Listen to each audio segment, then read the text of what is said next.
Welcome to I See What You Mean, a podcast about how people get on the same page or don't, or perhaps shouldn't. Today my guest is Justin Jacobs. Justin's a retired Coast Guard officer launching a leadership and transition coaching practice. Justin, welcome to the show. Thanks for having me, Lou. Thank you for joining. I'm looking forward to our conversation. Why don't we start with give listeners a short bio about yourself.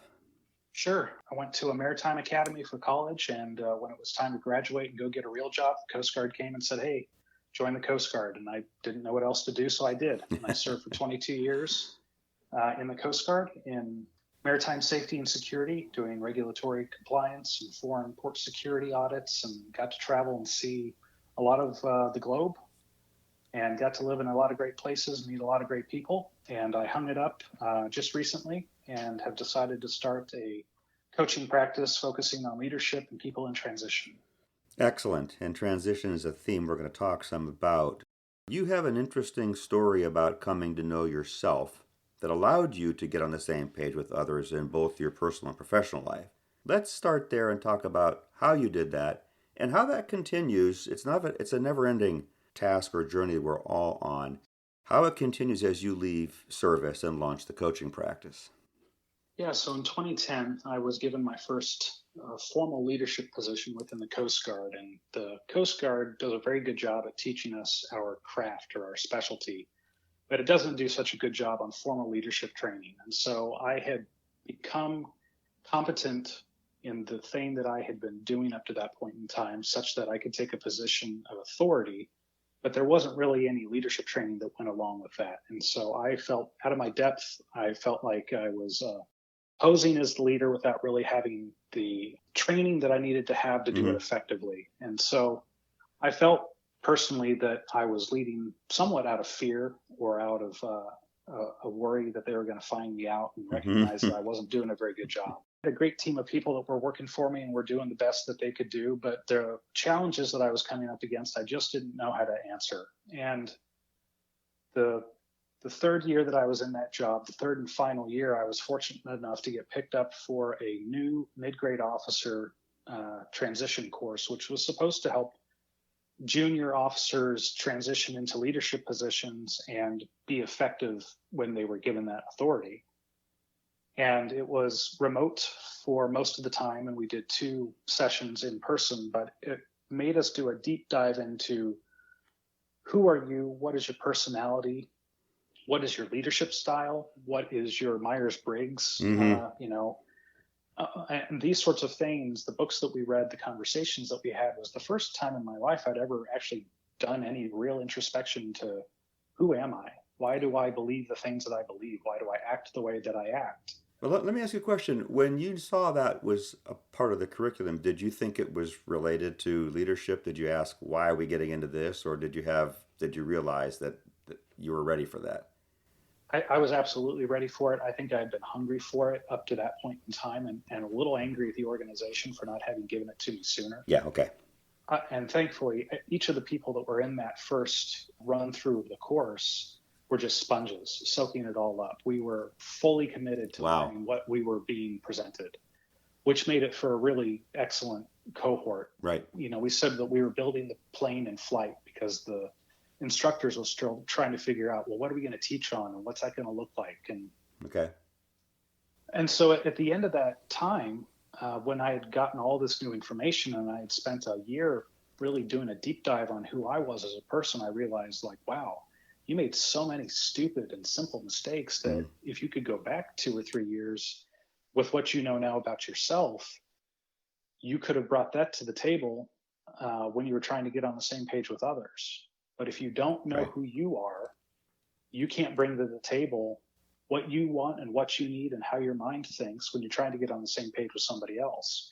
And if they don't know that either, then you're just at cross purposes. They're lost, yeah. Yeah. So 2010, you've been in the service for some number of years. Yeah, that was the 10-year mark. And your first leadership position, 13, 14, you're in training. Looking back on 2020 hindsight, right? They could see what you didn't know. I think it's common today.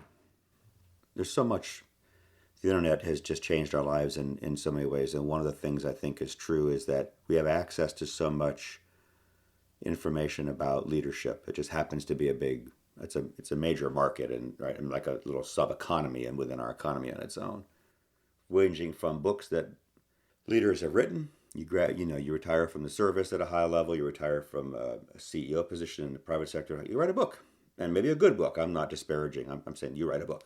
Those are all widely publicly available. I think journals like Harvard Business Review and some others, once more the province of academicians and maybe some specialized audiences, are widely read today. Where I'm going with this is there's so much.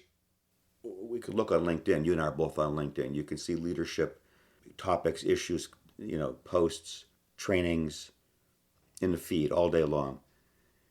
It's more common today to understand, or the understanding today is more common that understanding, knowing that something about being a good leader is knowing yourself. I think it's much more common today than it was 10 years ago. Maybe on an arc it was emerging, but I still think that today you kind of can't look at something about leadership without seeing that message, right? Yes. To me, it's a common message. At the time you were in your first position, at the time you were even in the work in the training, that was, I think, less common. But you said you were ready and you were a sponge and you soaked it up. So you said you were aware. I'm just curious about that aha moment you had where you're like, okay, I was less of a leader than I could be now because I knew myself less.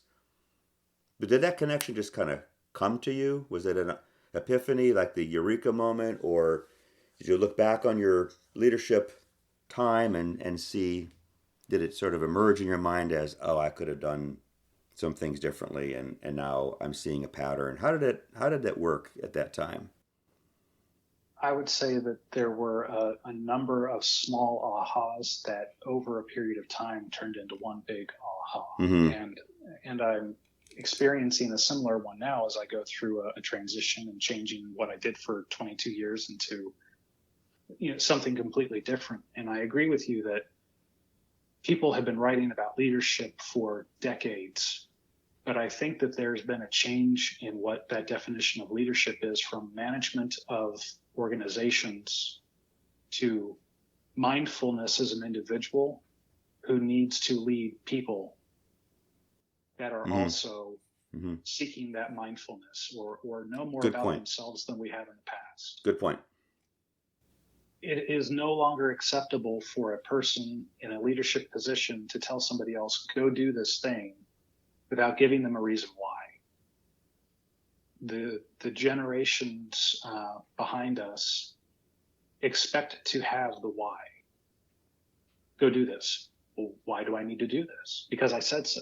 Well, that was good enough for you and me. Right. But that's not good enough for this younger generation, and rightfully so.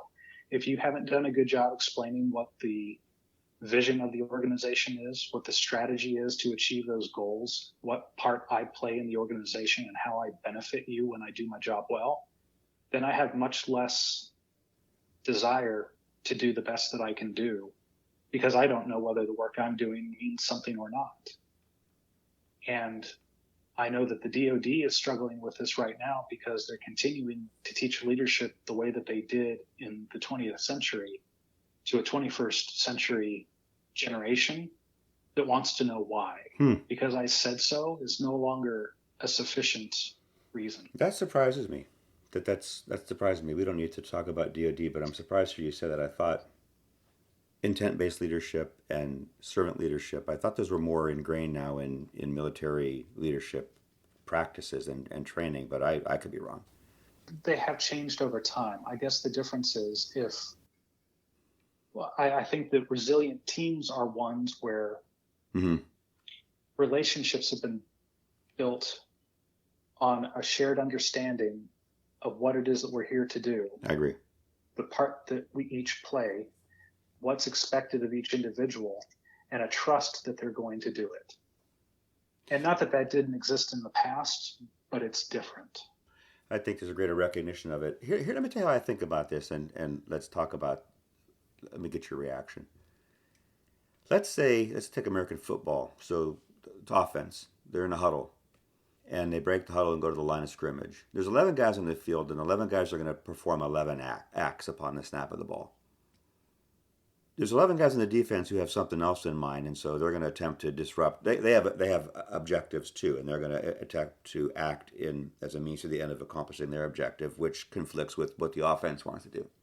If I'm a left tackle and my instruction was block to the outside, and that's all I knew, I can I can get down in my position, the ball snaps, I can block to the left side. Where I think knowing why becomes critical is because you're going to meet an opposition to your action. Something's going to happen that doesn't go your way, and you have to adjust to it. So if you know you're blocking to the outside because a runner's coming past you on your right, or you know that there's going to be a short pass over the middle, if you know why, what it enables you to do is react to changing circumstances around you, not just by yourself, but in unison with the guys next to you, right? This Right. is where, like you said, some teamwork matters. So that, what's that old saying in the military about the plan is good until it meets the enemy, right? Mm-hmm. And even in an organizational setting where it's not combat, we operate in an environment, and the environment operates on us. And we want to react to changing conditions. And ideally, we react with our teammates. To know the why gives you more information with which to coordinate or cooperate or collaborate. Without knowing the why, you can still fulfill your instruction. Maybe your individual act and your team act is suboptimal by everybody just fulfilling an instruction, whereas the why gave you more information to go on to sort of ad lib, right? To react in real time in circumstances. I think of the football analogy a lot. Tell me what you think about that point. Yeah, I agree. I'll use the quarterback, right? The quarterback's job is to throw or run that ball to score. And he's depending on his front line to protect him. So he's not paying attention to Right. the defense's front line who are coming after him. His eyes are on the field, looking forward for those receivers, knowing that they're supposed to be in a certain place in a certain time because that's the call that he asked for, and that they're going to be there. But he's also paying attention to his front line, who's moving, trying to keep him in the pocket. And he's also looking to make sure that someone's not coming out of, either field, Right. To sack him. So he's got a lot going on, but there's an understanding that the other 10 players have been given assignments that are supposed to allow him to throw that ball. To do his job, right. Right. It makes me think of the NASA custodian Yeah. story of, Yeah. The president asks him, what's your job? My job's to get a man on the moon. Yeah. Right? That's right. I remember that. Yeah. Yeah. I mean, that's exactly right. Every organization should be given a goal or something to shoot for similar to that, because it doesn't make any difference if you're working in the lunch counter or the CEO suite. That's your job to make that widget, to provide that service, to do that function. Whatever the organization's mission is to get that thing done. And we each play a part. I like that you thought of that. Even if you think it's remote from the mission, then ask yourself this question. Okay, remove it from the equation. Take it out. There is no cleaning of the building. There is no commissary. There is no food. There is no serving. You can't function that way. Then the mission is actually hampered for things that were support functions, but that doesn't make them menial. Absolutely. It just means there's some distance between that function and the accomplishment of the mission, but don't think there's no connection or no line. Yeah, if the engineer can't use the restroom because the toilet's overflowing because nobody's maintaining the restroom, well, that engineer's now not doing the things that he needs to do or she needs to do to get a shuttle on the moon. Exactly. And there is something about knowing the why, which makes, I think, Justin, I think it gives any individual a different context of meaning and purpose. An engineer's job could also be, it's easy to think of the engineers being more important than the janitor, or the engineers being more educated than the janitor, more of something, more of things. An engineer's job could be to do some calculations. Today there's computers that do them, but not when we were not in 1960. When was the moon? When did they land on the moon launch? I remember watching it on TV. 69, I think. Not then. People were doing that stuff by hand. All right, that's what's the word I'm looking for? Tedious, right? Mm-hmm. You're grinding away at that kind of thing. It's not big picture thinking. It's not like we see in the movies of somebody realizing that because of the orbit, if they went around the moon this way, they could launch for. No, it's a very highly heads down task oriented thing. And you could just say it's just calculations. I compute them. I turn them into somebody. The why gives you those purpose, gives those meaning and purpose. Without those calculations, something else can't happen. Like you said, without the place being clean, people being fed, proper working environment, other things can't happen. I think the why is important. I think the why is important, and I think knowing what you are wired for Yeah, helps you to see whether or not that is your why. good point. And I think that that's one thing that in transition is difficult for people to do the introspection, to learn what is it that I'm wired to do? What is it that I'm gifted or talented at doing? That if I did that thing, I would feel fulfilled each day that I went to work because I was doing what I was made to do. I like that. Well, let's turn back to that. So after your training, what kind of things did you do differently in your next leadership position? What changes did you make along the lines of what we're talking about?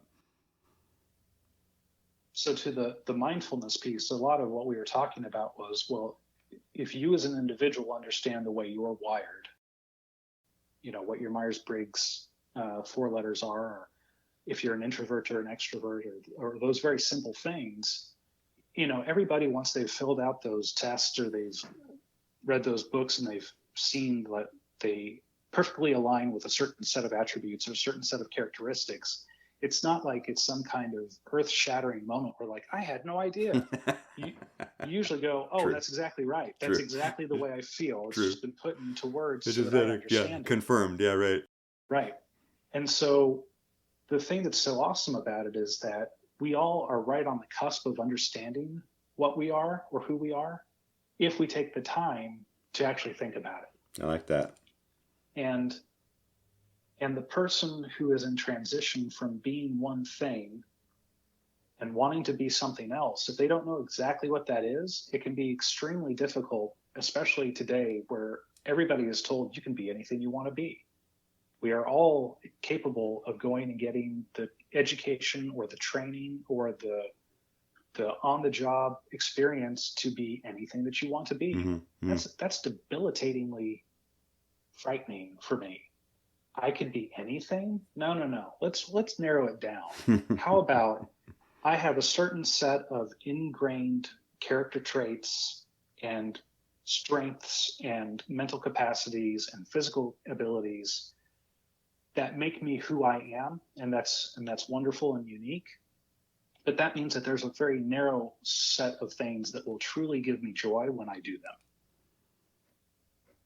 And if we spent the time in that introspection to figure out how we work, I think that we're much better able then to interact with others and do that effectively, but also see what work is available to us that truly gives us joy. Mm-hmm.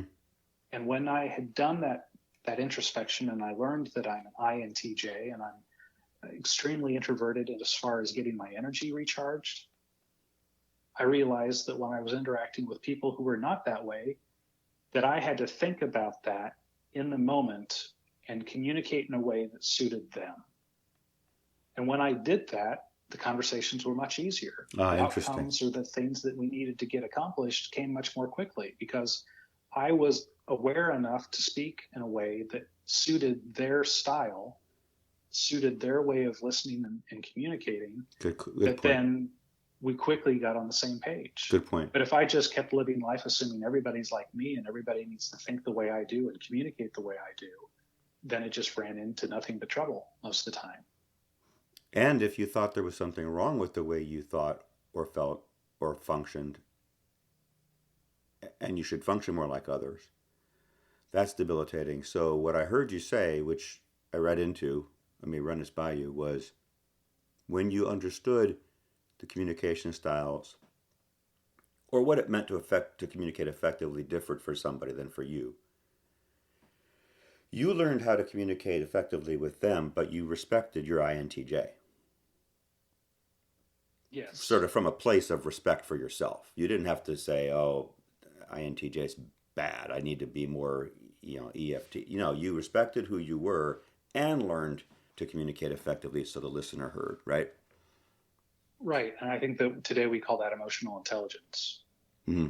Mm-hmm. Being aware enough of who we are and being aware enough of the people who we interact with to be able to communicate in a way that takes all of that into account. That made me think of something. Let me ask you.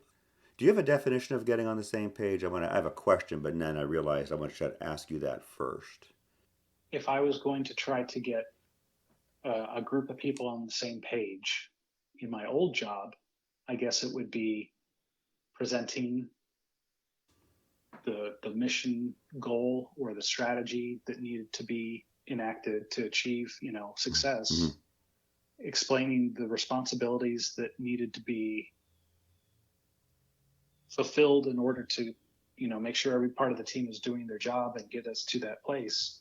And then seeking feedback from those team members to see if there was any confusion about their roles and responsibilities. But that's a very top-down style that I think was appropriate for the military. I would say that in my coaching practice, getting on the same page is listening attentively and intensely to hear what the person is saying and what they're not saying. Right. Then repeating back to the person what I think I hear them saying. Right. And through that back and forth, then getting on that same page. Thank you. And that actually, I think, dovetails with where I was going, which I was thinking about the word meaning and creating a shared meaning.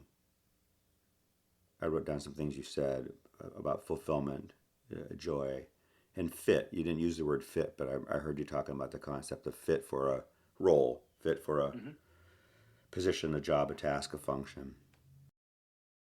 I think a lot about the concept of meaning, what means something to somebody. Why does that mean what it means to them? Just in saying something about this situation we're in, it means something to him. Do I understand that from his perspective? Do I understand what he understands the way he understands it, whether I agree or not? Do I know what it means to him? If I do, I think I have a better chance of communicating it at a deeper level, because it might mean something similar or different to me, and I could share that. We might be able to come up with a shared understanding, maybe even a shared meaning and intent about a situation.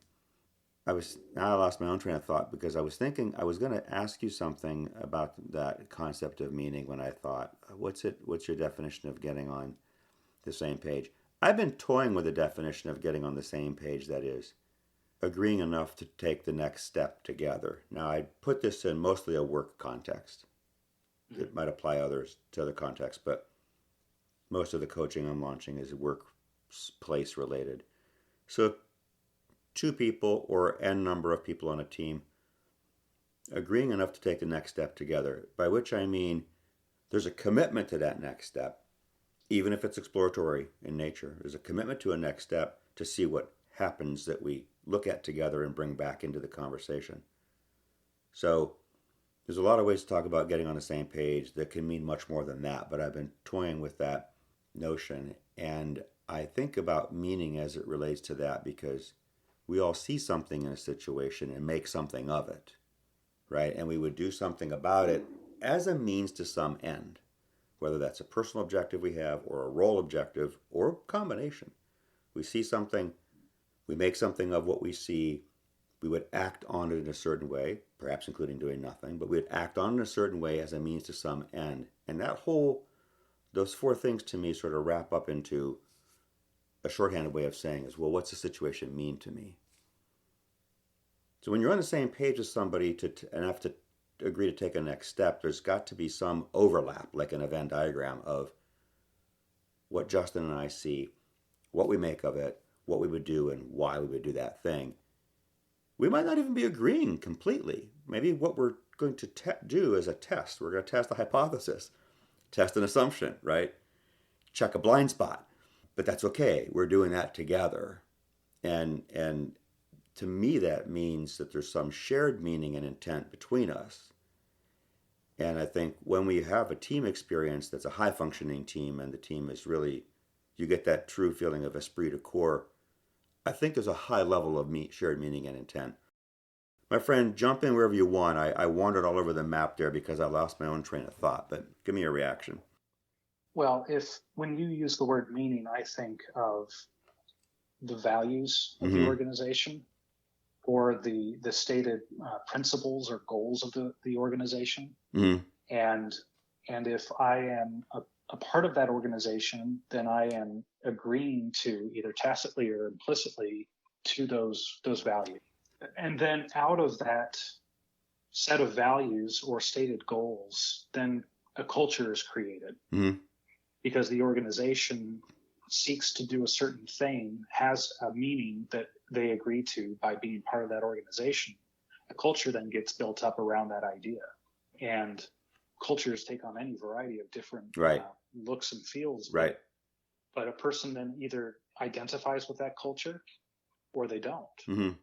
And so I guess that's the way I see the word meaning, the way I hear you describing it. Well, when it came to me was when you were saying, now I remember what triggered this. When I asked you if you had a definition of what it meant to be on the same page, and you described when you were in service, if you had a leadership role, there might have been a somewhat top-down approach you would have taken to making sure people were on the same page, making sure they understood a particular mission and their role in it, actions to be, things to be done, actions to be taken, as a means to an end.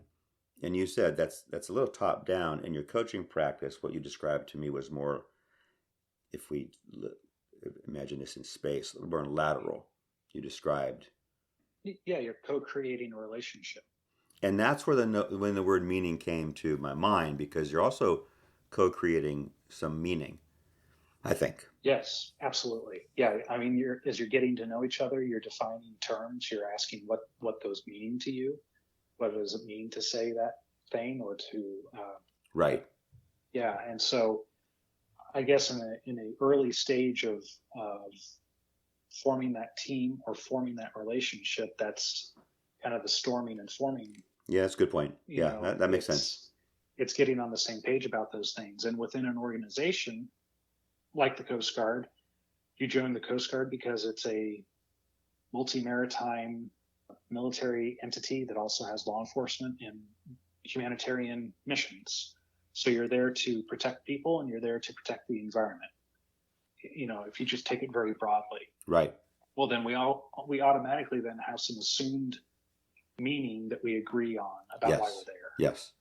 But as time goes on and the job gets humdrum and routine and boring, oftentimes it's the boss's job to remind people about, well, why are we here? Right. We're here at the pleasure of the people of the United States getting paid money to protect them and to protect the environment. And if we lose sight of that, then we don't do the job as well as we could, because we forget why we joined and we forget why this is a noble thing that we do. And organizations that lose sight of who they are probably are not reinvigorating their organization with those values or those strategies or stated objectives that are the reason why they exist. Well, what you said made me just think of something, a concept from, I think, psychology called discretionary effort. The amount of effort that you could put into accomplishing a task, but it isn't necessary. You get the task done with less effort. Discretionary effort is that extra effort you put in, which presumably makes your performance on the task better. When you were saying the leader who reminds us why we're here, right, sort of refreshes that why, can lift us up from rote execution of tasks, just sort of mechanical execution of things that have to be done, but reinvigorate them with some energy. That's would be the application of discretionary effort. And I think the same thing happens, Justin, with what we were talking about earlier, which was the why. You know, what the why does to get people on the same page. I think when we've experienced that in a relationship, could be two people in a personal relationship, it could be two people in a business environment or team. For me, tell me if this was different for you. We are different Myers-Briggs types. This could be interesting. For me, it gave me some juice, right? It gave me some energy. It gave me a feeling of commitment, and that I didn't have to gin up. I didn't have to create. I didn't have to make.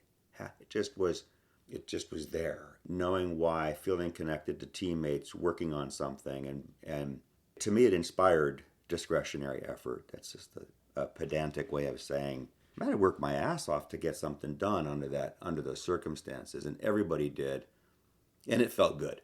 I think it feels good for most people. I don't know that your Myers-Briggs letters will change. Has anything to do with that? Yeah, that achieving goals makes you feel good. It's just, how do you react to that, achievement? Is it a gentle nod across the room to somebody else, or is it running around, high-fiving everybody kind of thing?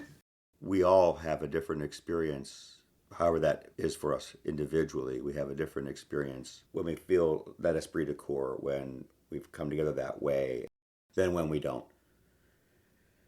Though there's sort of on the same page or on the same wavelength, right, in some kind of sync or tune.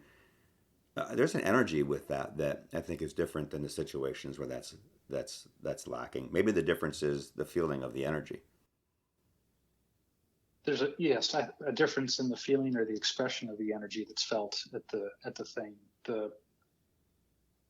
Even the most introverted recluse who only wants to work by themselves needs a team of people to be successful.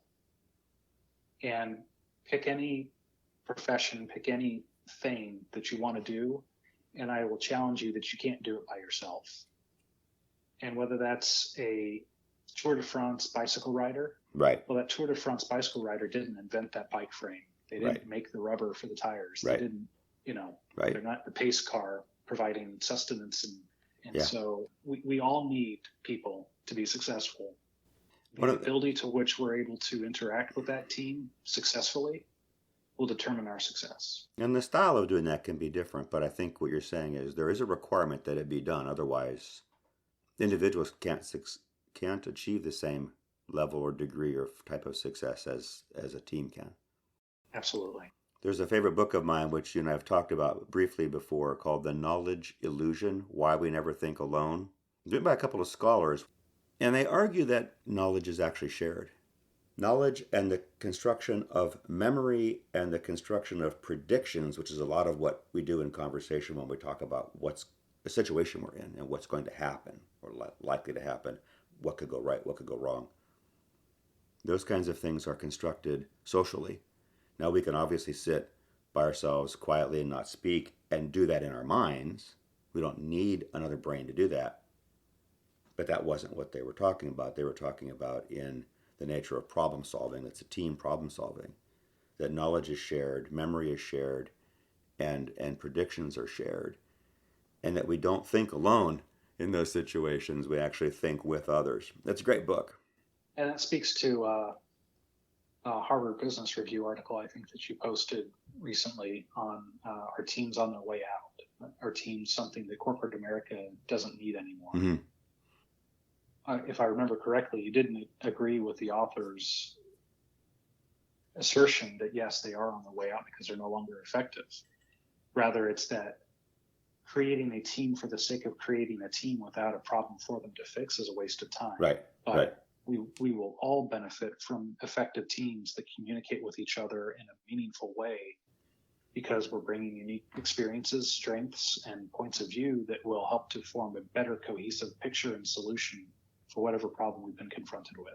Yeah, I think a lot about work teams solving complex problems, not algorithmic kinds of problems where there are rules or there are practices, there are procedures that could solve a problem, but where there's not an obvious solution to a problem, there's not one solution to a problem, those kinds of conditions.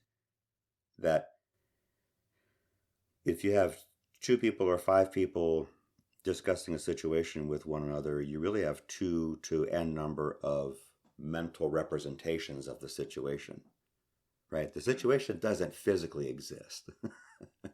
A client might exist. A shoreline exists. A bad guy exists with a boat, right?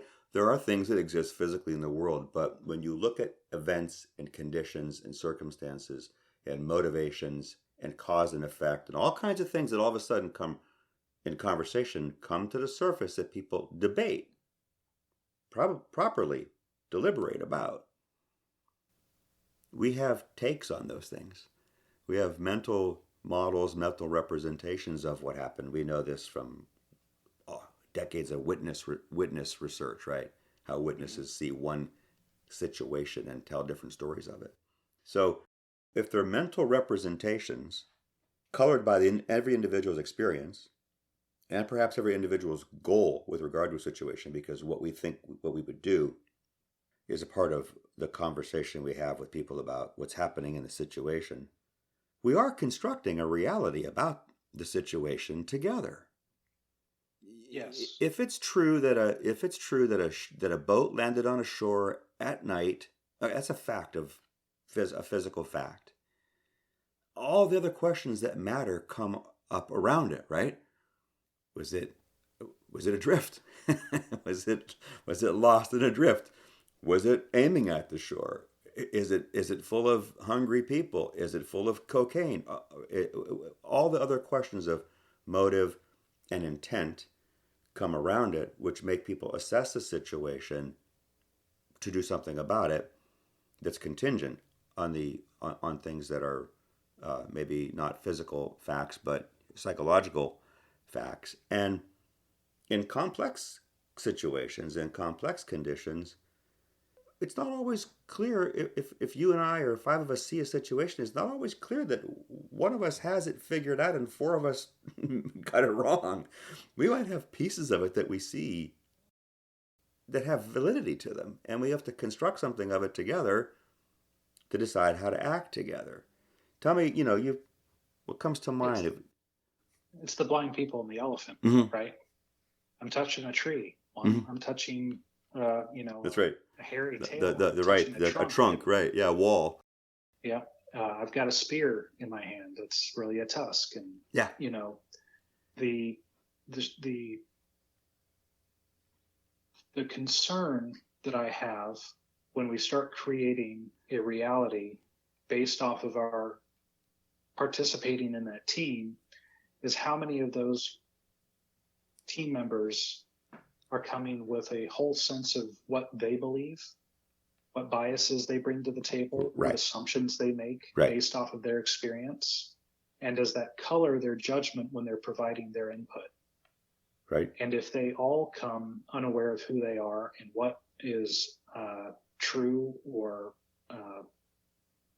accurate, are we then getting an accurate picture? And how do we write that? How do we get on the same page? And sometimes it takes a mediating influence or a leader to come in and say, where are you guys with this? And then realize that they've gone totally offline. They're not anywhere where they should have gone, or they were given poor direction and they didn't get to the solution that they needed to get to, or no solution at all. And so providing the team members opportunities to have that time for introspection, to create meaning, to agree on definitions of terms, to set a baseline, to then start working on the problem becomes extremely important. I because would. otherwise you're all starting from different spots and you're never going to get together. We are. I think you're right. We are, and I think that an effective conversation amongst people. I think we could assume people come into the discussion with assumptions, with blind spots. We know that there are situational unknowns. So there could be there could be some situational complexity. There's some interesting work done on cognitive complexity affects all of us. I think if we assume those as givens, you'd want a conversation that was effective in a way which surfaced them, where Yes. you could challenge, not challenge me like it's the right word. I don't mean the connotation that sounds that's confrontational. I could say something that you might doubt or just puzzle you, and you could say, Lou, tell me more about that. I didn't see it that way. Tell me what you saw. Tell me what made you think of it that way. Tell me more about that. I might be onto something, which when I elaborate, Justin says, oh, okay, I see what you mean. I got it. Or I might not be. And maybe in the elaboration, it becomes apparent that I've got a bias. Let's just say I was biased about something, and it was I was not aware of the bias, and it was causing me to skew in a certain direction what others saw differently. And having an open conversation about that was important because what we do depends on what we see and what we make of it. And if I'd skewed something and the team called and the team said, don't think that it happened that way.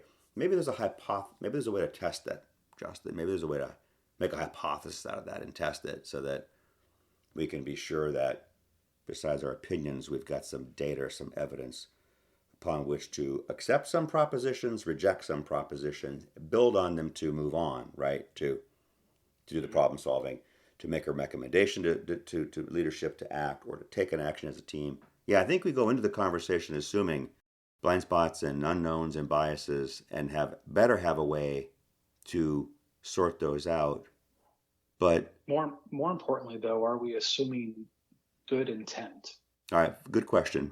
Are we starting with the idea that everybody around the table is there as a positive agent that wants the best for the team or the organization, Good that is question. going to work in good faith to achieve, meaningful compromises to get to the goal?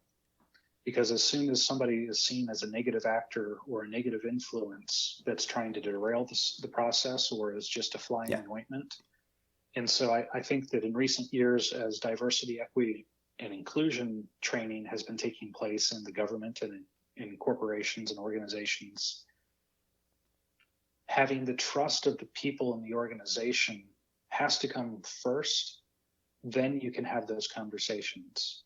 Because if you're bringing people in cold and they're coming in with all of those biases and assumptions and living in a social media echo chamber of this is the way life is and this is what I believe, you're then very going to quickly run into differing viewpoints. And if there's no trust in that relationship to weather that difference of opinion, now you've got a recipe for disaster. Yeah. And I saw it when it was being introduced into the government, people rightly wanting to have those conversations openly and honestly were wanting to do so with people that they didn't know well and expected them to come to the table thinking the same way they did about those subjects. And it didn't work out well. Very quickly, you saw that there was a difference of opinion and a difference of world viewpoint or politics or your views on social justice or whatever it was. And I said, you've done yourself a disservice by not first creating an environment of collegiality and trust where you know the person as an individual, or you at least know the team well enough that you can now have these conversations without turning into personal attacks or Yeah. how dare you be against this or how dare you be Yeah. against me. Yeah. Critical. You said, can we assume that people in those conversations, and we shouldn't assume good faith and good intent.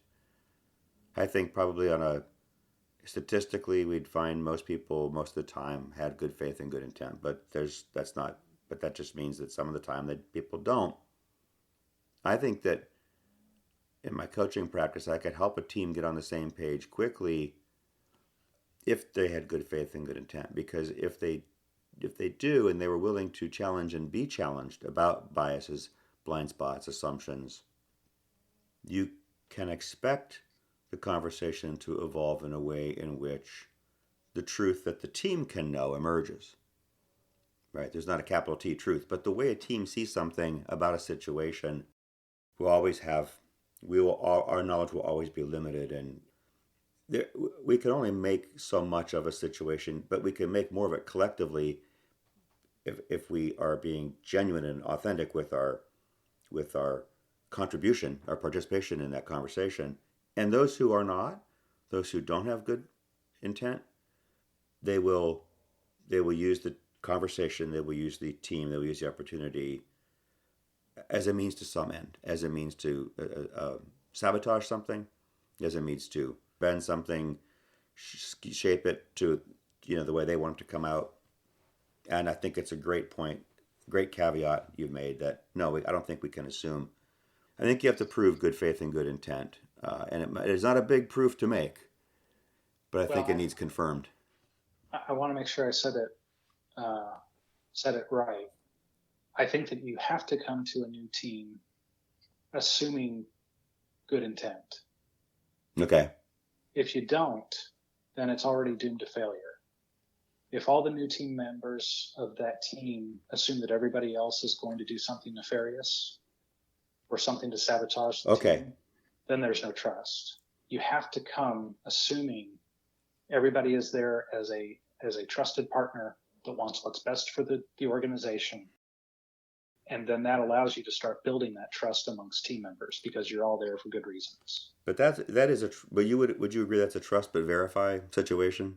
Absolutely. Yeah. Because Okay. as soon as that person does violate that trust, then it's a question of, well, is that person worth saving, or do we now remove them from the team All right. or Got the it. organization? Yeah. Yeah. Makes But sense.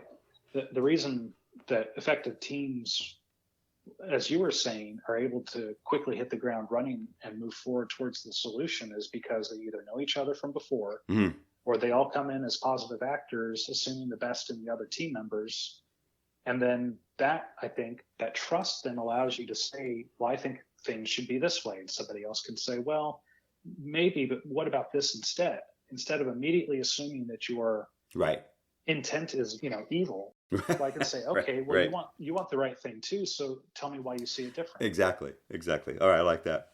Well, everything we've talked about for almost an hour, I've got notes I've been taking here, and I keep circling the word mindfulness. You started off by talking about mindfulness as an individual, mindfulness as a leader. Everything we've talked about also, if people are to do effectively what we've just talked about, requires mindfulness on anyone's part, whether they're a leader or not. Everything you and I have talked about effective communication, genuineness or authenticity, fulfillment, joy, meaning, shared meaning, values and principles. I don't think you get to any of these things very well or very much without some mindfulness. You can be mechanical about some things and go through motions, but mindfulness, being understanding yourself, positions you to experience and contribute to and draw from all the things we've talked about most, best, and then with others collectively. When it's done with others and it's done collectively, I think there's great power in it. But mindfulness, I think, is at the heart or center of a lot of what we've discussed. What's your thought? I think that to be your most authentic self and to achieve an understanding of how you are uniquely talented or gifted, what your strengths are, then feeds into whether or not you are your best version of yourself. And you can't become that authentic you if you're not practicing mindfulness. Mm-hmm. And I think the definition of mindfulness has changed over past decades, just like leadership has, and where mindfulness used to be a bunch of, tie-dye wearing hippies saying Om in a forest somewhere is now being approached by the medical sciences as a real thing of truly unlocking the brain's potential and identifying why you think the way you think and why what you think is important. And that mindfulness is something that I think our culture in the United States has largely forgotten. I think most people are on automatic pilot. They live their life based off of a set of assumptions that they received early in life. Those assumptions can be good, but they're most often bad. They're lies that they have taken on as their identity, and they've decided that that's who they are.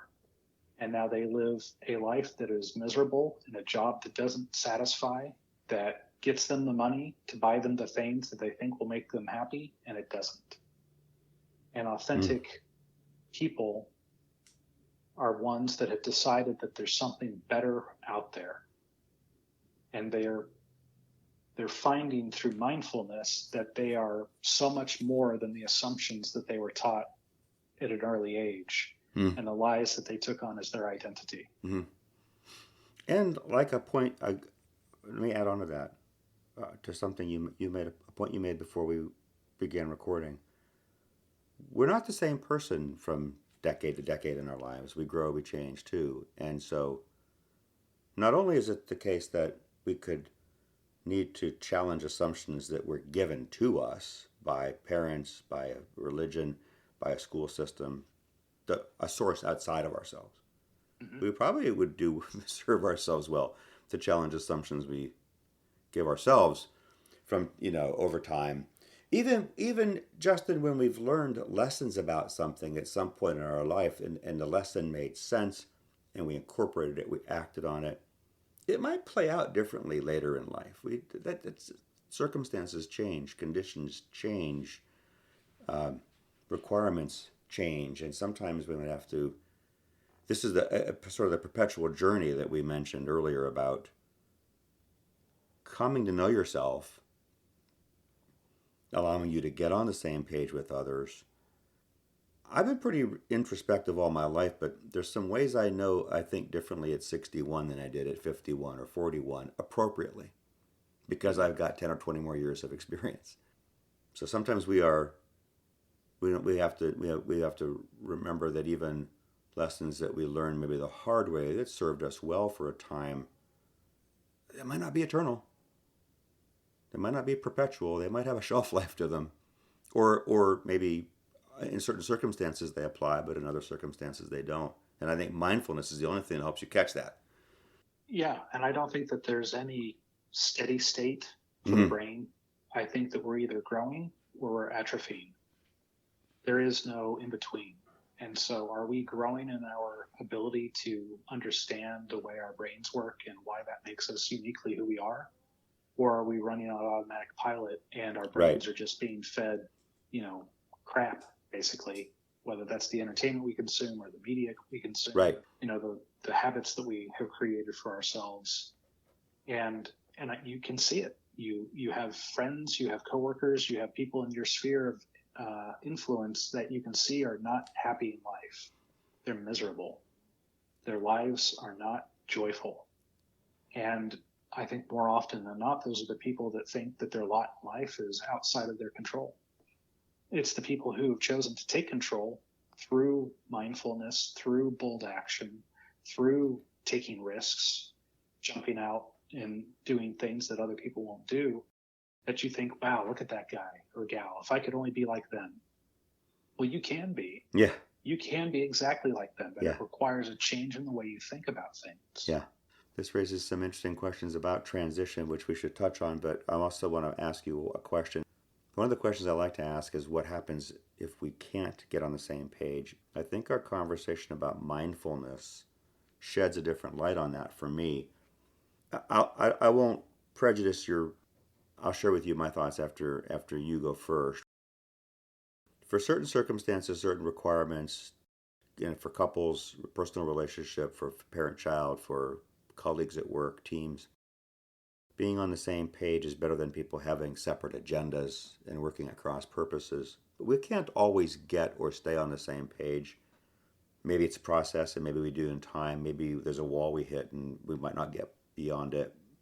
What's your view on what to do when you can't get on the same page with somebody? The leader in me that wants everybody to be able to work to their maximum ability or to their maximum capacity would say, keep working on it. See if there's a different way that you can include this person on the team. See if there's a different skill that they could use that they're not yet being allowed to use. I don't want to give up on the person, but if there's an intransigence there, if there's Right. a lack of desire to come to an agreement, and I think that's the thing. If the stated mission or the stated goal is agreed by all parties as important, then at some point in time, compromise is necessary. But if there's no desire to compromise, then one or more of the members who are unwilling to compromise may need to be removed from that team. Mm-hmm. There just may not be an answer to it. Okay. Now, in a personal, which we haven't talked very much on the personal side of things, but that's a completely different answer. Because if you want to maintain a relationship with a person, familial, romantic, friendship, that you cannot compromise, you then need to decide for yourself, well, is the thing that I want more important than the relationship? Mm-hmm. And oftentimes, unfortunately, that's the answer. Mm-hmm. And for a disagreement or an inability to compromise, the relationship ends. But I would say that for me, I can't think of very many things where I would want the thing that I want more than I want the relationship to continue. And I would compromise or I would defer to the person who felt strongly in a different way than I did about that thing. Thank you. I think my thought on mindfulness was that effective mindfulness would give you a basis for the conversation with a party, a better basis for a conversation with another party if you couldn't get on the same page. I know in times in my life, if I've been, I know what I felt something, but I might have felt something intensely, Justin, like anger or resentment or frustration, and easy to blame somebody else for something that you think is the cause of those feelings. I wasn't being very mindful at that time. If I dug a little deeper, I could find more going on, more going on, right? It's more about me. Yeah, then when you have that little aha moment for yourself, you go, okay, that energy that was the anger or the resentment or the frustration might have been misplaced some. There's possibly something someone did that they shouldn't have done, and that's a fair point of accountability.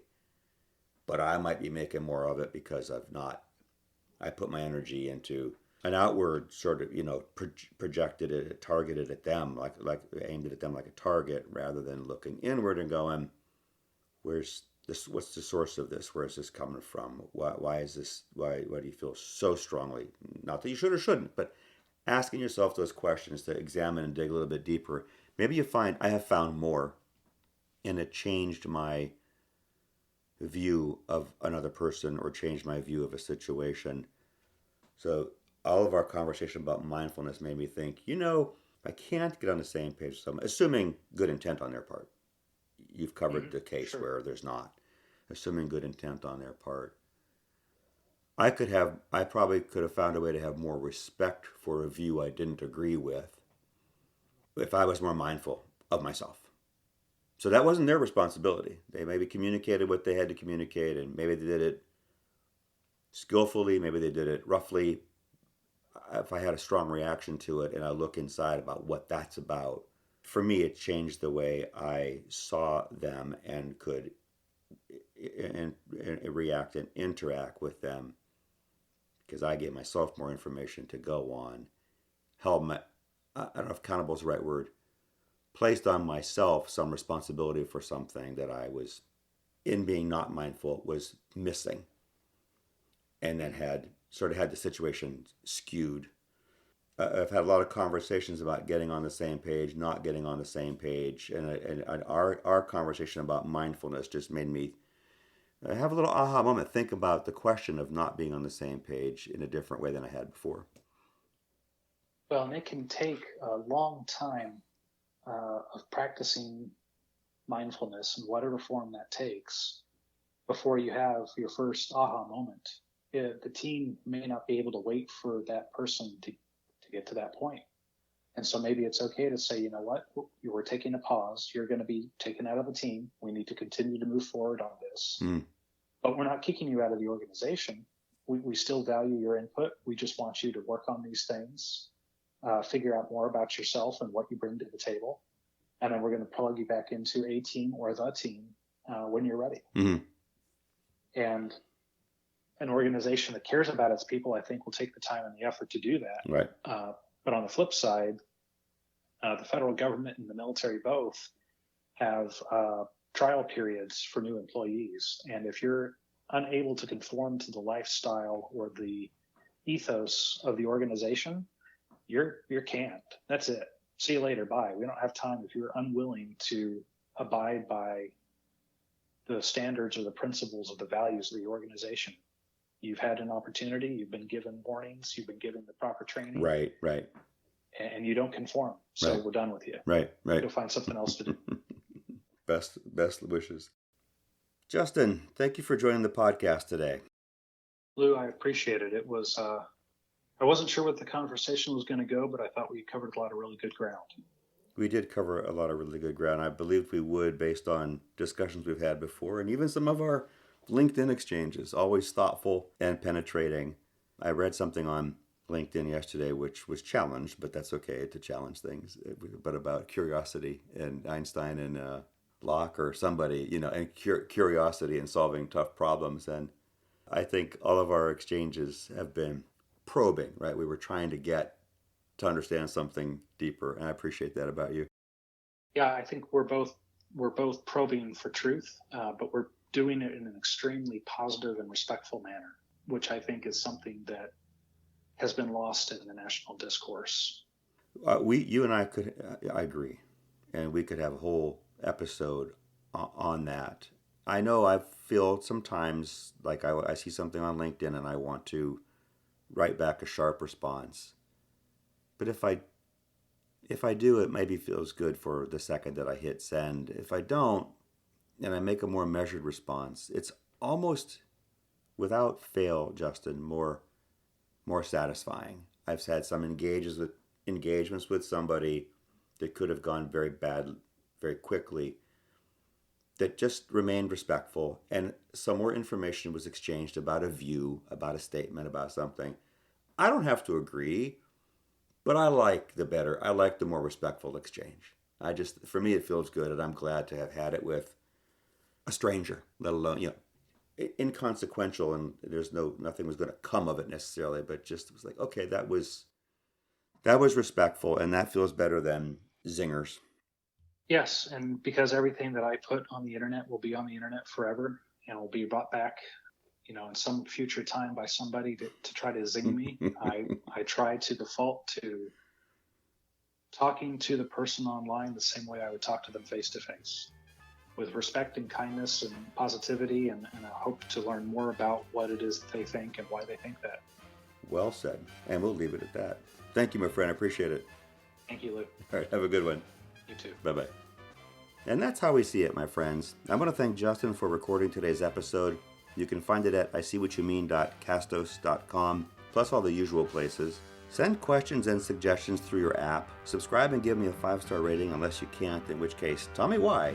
And join me next week when we take another look at how to get on the same page and stay there, unless we shouldn't.